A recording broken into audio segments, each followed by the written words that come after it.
My uncle disappeared for 9 years. When he came back, he said he wanted to make things right. What none of us knew was how far he'd already sold us out, and what he expected in return. He showed up on a Tuesday. No warning, no call, just a knock at the door and there he was, my Uncle Mark. 9 years gone, same voice, same smirk. Like he'd just stepped out to grab something and came back a decade late. I opened the door. He walked in, sat at the table like he still lived here. My father said nothing. My mother looked like she wanted to. No one did. He asked for coffee. Got it himself. We didn't talk about where he'd been. That was part of the family rulebook. If someone comes back on their own, you don't ask what it cost them. Only this time, I should have asked. The last we'd heard of him was a call from Amarillo in 2014. Short line, bad reception, something about leaving things clean. After that, nothing. No address. No mail. No trace. Now he was sitting in our kitchen, asking if we still kept the deed in the old cabinet. He wasn't back for coffee. He was back for something he left behind. That night, he stayed in the spare room. Didn't touch anything. Didn't ask for much. But I caught him making calls outside, walking the edge of the property like he was inspecting it. The next morning, a black SUV parked at the end of our road. Sat there 15 minutes. Didn't come to the door. Then it left. Uncle Mark said it was nothing. By Thursday, we got mail, 1 envelope, no return address. Inside, a folded page with a file number from a title registry and a small note that read, transferring per arrangement. My dad brought it to the table and asked if Mark knew what it meant. He nodded once. It's a holdover. Just paperwork. I'll clean it up. That's all he said. But I started pulling records. The file number matched a transaction from 6 years ago, land title, transfer in process. Listed under a shell company registered out of Nevada. The land, ours. The filing wasn't complete, but it was still open, which meant someone had staked a claim on property that hadn't changed hands, yet. And now that Mark was back, they were following up. Friday night, I found a yellow folder in the glove box of Mark's truck. He left it unlocked. It wasn't labeled, just contracts, notes, wire instructions, parcels. Most of it wasn't in our name anymore. And none of it had ever been mentioned. That's when I realized, he hadn't come back to fix what he broke. He came back because we still had something left to lose. By Monday, we had 3 strangers pass through the edge of the property. All drove rentals. All stayed in their vehicles. One walked the fence line for a minute, took a photo, and left. No one knocked. No one introduced themselves. It wasn't a coincidence. Mark didn't react. Said they were just looking. I asked him directly, who's watching this land? He shrugged. No one who'll knock first. That told me what I needed. I went back to the file number from the envelope. Ran it through state records. It led to a defunct trust closed 6 years ago. But the transaction stayed active through something called an administrative carry, legal limbo when a sale's been initiated but not completed due to contested ownership. The trust had been managed through a private law office that no longer existed, but the firm it merged with, still operating, still billing, and still listing active interest in parcel group 7C47, which included our land. The beneficiary, Lone Briar Capital Holdings. I looked them up. They weren't public. But I found mention of them in 3 different land disputes across the Southwest, always involving disputed transfers, always with a missing middleman. I already knew who the middleman was. Mark. That night, I opened the yellow folder again. Buried under the contracts was a scanned page from a notarized agreement. It wasn't signed by my parents. It was signed by Mark, listing him as managing custodian of the family property, filed in 2015, 2 years after he disappeared. The signature wasn't fake. It was ours.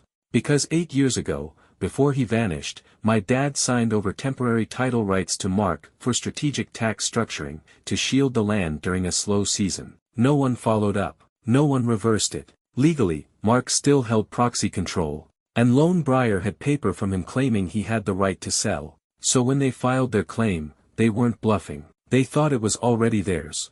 I showed my dad. He didn't say much. Just sat back in his chair and said, he told me he'd clean it up before it came back. That was the plan. Only Mark hadn't cleaned anything. He'd leveraged it. Wednesday morning, a man showed up in a gray suit. Didn't knock. Waited by the gate. Sunglasses, no folder, no smile. Said his name was Denton. Said he represented an interested party. Didn't say Lone Briar. Didn't need to. He asked if Mark was home. Mark came out, shook his hand like they'd already met. They talked 5 minutes, just out of earshot. Then Denton left. Mark walked back in and said, "That was the buyer." Just like that. No one asked when we agreed to sell. I asked him, "What deal did you make?" He didn't answer directly. Just said, "It's complicated, but they're reasonable. If we don't slow them down, they won't escalate." I said, "Escalate how?" He said, "They know what they're owed." That night, we got a second envelope. Delivered by courier, no stamp.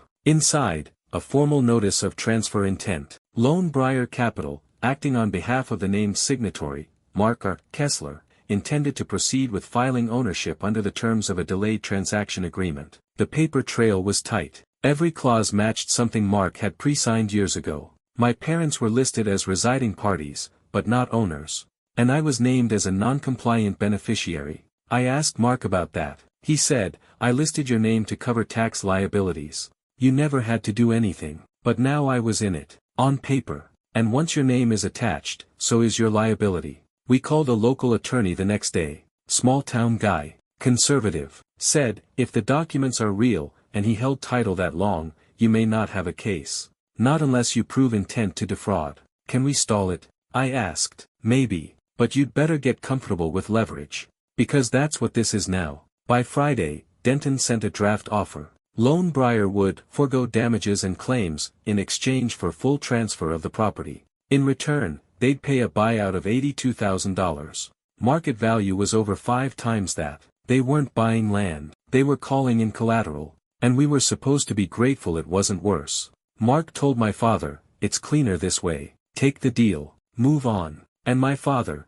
tired, cornered, said, "Maybe we should." That's when I realized, the transfer wasn't about the money. It was about finishing what Mark started. I told my father not to sign. He didn't argue. He just looked tired. Said, "If we lose the land, we lose the land. I'm not going to court over it." My mother didn't speak. She just stared at the table like the numbers might change if she looked long enough. Mark stood by the window, watching nothing, saying less. I took the draft agreement and told them I was going into town to talk to someone else. That was half true.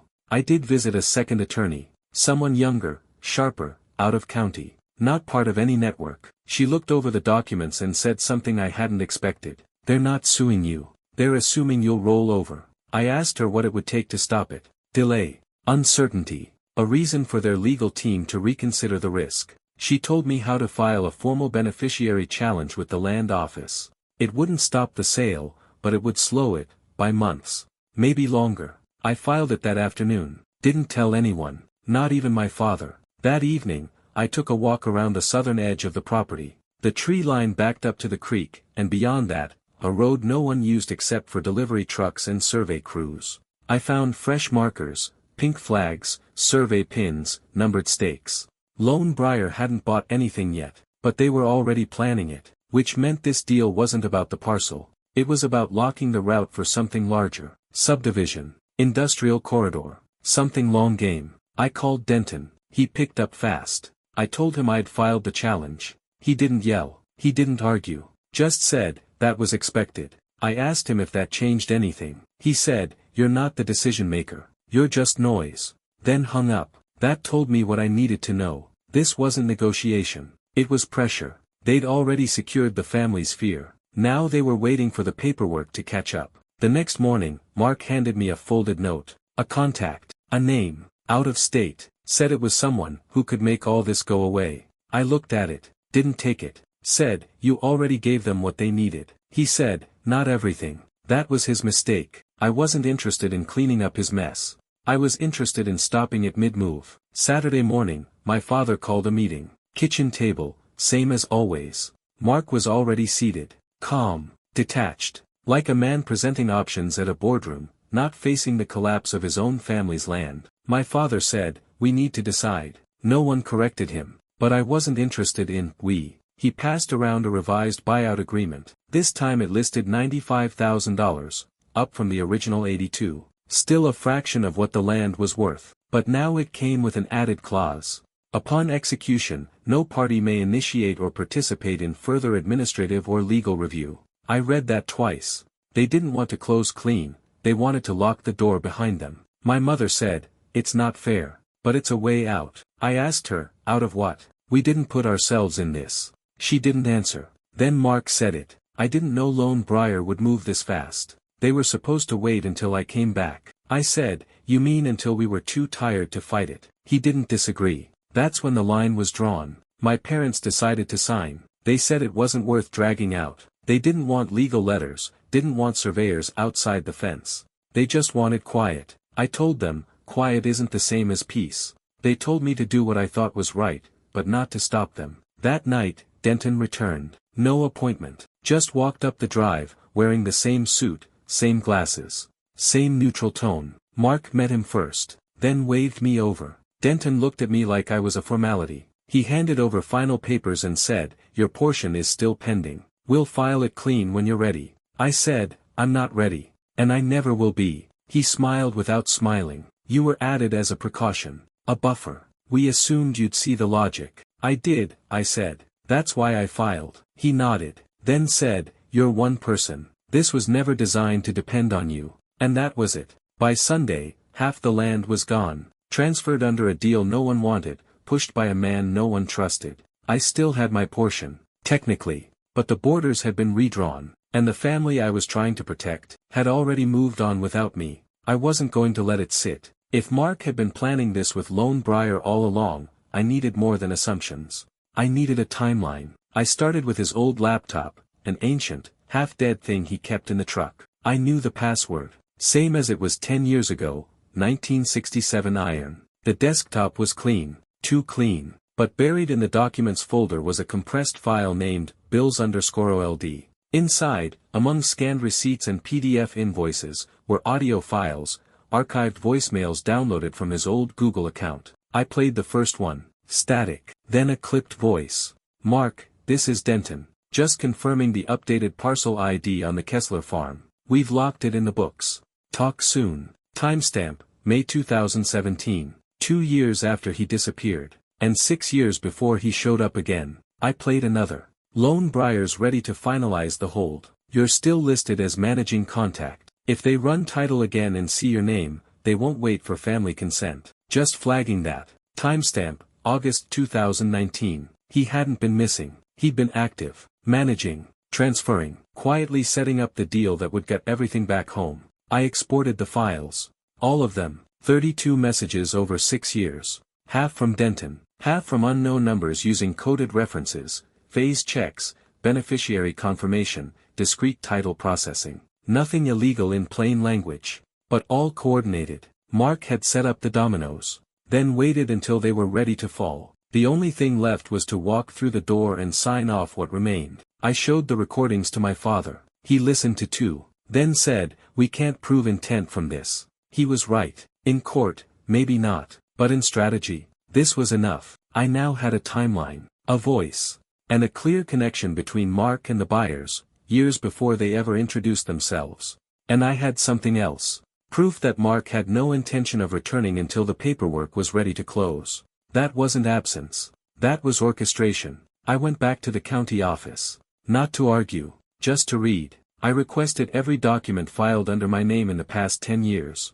The clerk printed a list. I didn't recognize half of it. 2 LLC registrations. A lien release for equipment I'd never owned. And 1 transfer of controlling interest in a holding company registered to a P.O. box out of Amarillo. Filed in 2021. Signed by me. Except I'd never signed anything. The company was called Twin Glen Resources. I traced it through state business records.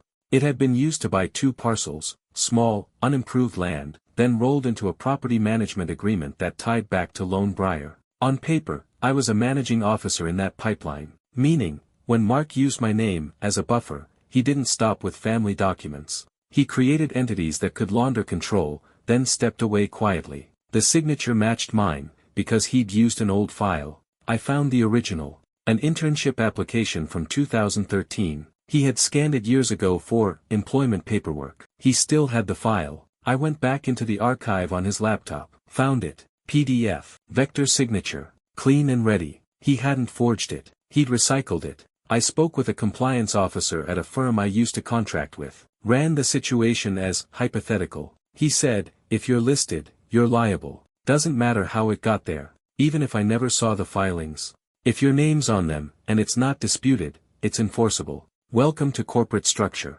I filed a retroactive signature challenge with the Secretary of State. They told me it could take 6 months to process. But in the meantime, the LLC still existed, still operated, and still had me listed as the public contact, which meant if any part of the land transfer broke bad, tax issues, disputes, filings, I'd be in the crosshairs with no defense. Mark didn't just risk the family land, he'd positioned me as a shield, in case anyone came looking. I wasn't a co-owner. I was expendable paperwork. I stopped talking to Mark, stopped answering my dad's questions, stopped updating anyone. This wasn't about family anymore. This was structure. And the only person worth negotiating with was the one holding the pen. So I called Denton, told him we needed to meet, not to stall, to resolve. He picked the spot, a steakhouse 2 towns over, neutral, forgettable. He showed up alone, no briefcase, just a phone and a folder. We didn't order food. I handed him a flash drive, said, 32 messages. All from your people. All tied to an illegal beneficiary claim and a forged LLC assignment. He didn't blink. I added, plus a copy of a retroactive signature challenge filed with the Secretary of State. If they approve it, every document with my name on it goes soft. He said, you'd blow up your own land just to make a point. No, I said, I'd blow up your margin. He opened the folder. Inside was a settlement draft, simple, clean. My name would be removed from all filings. The forged LLC would be dissolved. A narrow corridor of land, one southern parcel, would be transferred to Lone Briar. In return, the rest would be sealed and declared non-transferable for 5 years. No public filings. No lawsuits. No more contact. He watched me read it. I asked, what about Mark? Denton said, he's already been paid. He's not part of this conversation. I signed. No ceremony. No handshake. Just ink and silence. He left. I never told my father. Never told my mother. Mark was gone again by the following week. No note. No suitcase. Just a gap. The land stayed in the family's name, what was left of it. My share was intact, technically, but there'd be no trust. No legacy. Just a title that didn't have to be defended anymore. And that was enough. Mark didn't say goodbye. He never did. His truck was gone one morning, and so was the spare key. The coffee cup he used was in the sink, rinsed but not washed. His name never showed up in any records after that, not locally, not across state lines. Just vanished, again. But this time, no one asked where he went. The land transfer was processed within 10 days. Lone Briar took control of the southern stretch, 4 acres flat, low value, but strategically placed. Just enough for them to move forward with whatever development they were structuring. The rest stayed with us. But us didn't mean much now. My father barely spoke after that. He started renting equipment off-site, stopped checking the mailbox. Said the land felt like a bank he no longer trusted. My mother asked once, did we keep anything real? I didn't answer. A month later, my parents moved out. They left the rest to me. Said I seemed to understand the paperwork better than anyone. What they meant was, we don't want to touch it again. I took over the last viable parcel, 6 acres.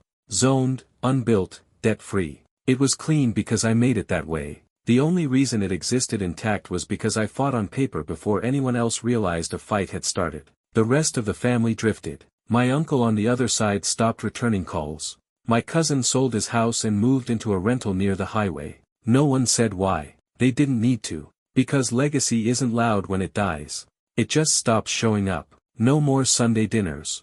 No more group texts. No more pretending we were tied together by anything other than proximity. What broke didn't make a sound, but everyone felt it, and no one tried to fix it. I kept the land, 6 acres. Cleared, surveyed, locked behind a gate only I had the key to. I didn't build on it right away, just fenced the perimeter, filed clean title docs, and removed every legacy name from the record. No shared ownership. No family trust, just one name, mine. It wasn't about value. It wasn't even about the land anymore. It was about removing the handles, the things others could pull when they wanted to steer your life. I opened a small logistics office on the edge of the property, used it to contract out short-haul freight and seasonal storage. Legal, quiet, profitable, everything tied to it ran clean. No partners, no proxies, no one with a signature that wasn't earned. Mark never came back. Last I heard, someone spotted him in Arizona using a different last name. Might be true,